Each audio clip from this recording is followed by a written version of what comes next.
आई भैया, हम भोजपुरी गायक मनीष टाइगर समस्त भोजपुरी समाज के दोनों हाथ जोड़ के प्रणाम करतानी।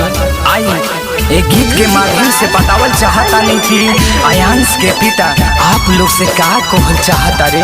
ता आई एक गीत के माध्यम से सुनी जा। कोरिले गुहार हम दोनों हाथ जोड़ के चल जाई है का बबुआ हमारा के छोड़ के।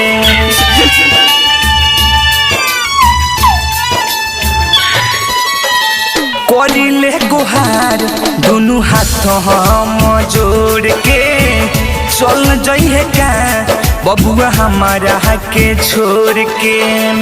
होई न रउआ लोग सहैया हो, होई न रउआ लोग सहैया हो।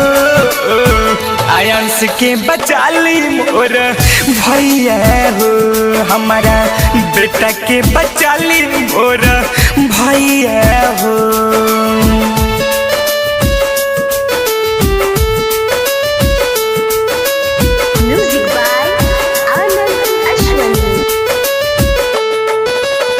Recording by Sunita studio Ghorasahan बाजार।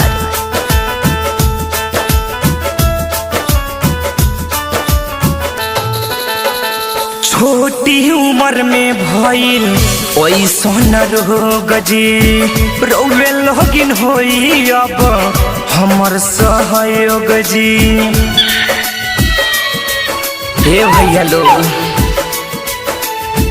छोटी उम्र में भइल ओइसन रोग जी, रौवे लोगिन होई अब हमर सहयोग जी।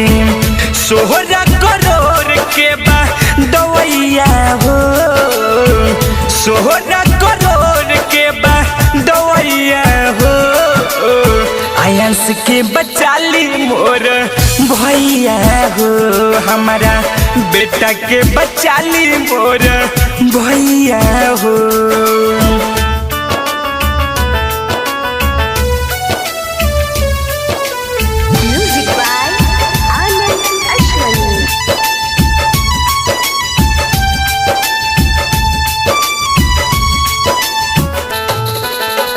मुन्ना मुरारी दुआ करे भगवान से जिए के मौका दी एहनी जान के।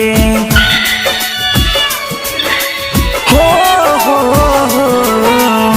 मुन्ना मुरारी दुआ करे भगवान से जिए के मौका दी एहनी जान के। मोहन से पड़तावे पैया हो, सुनील पवन पड़े पैया हो। आयांश के बचाली मोर भैया हो, हमारा बेटा के बचाली मोर भैया हो।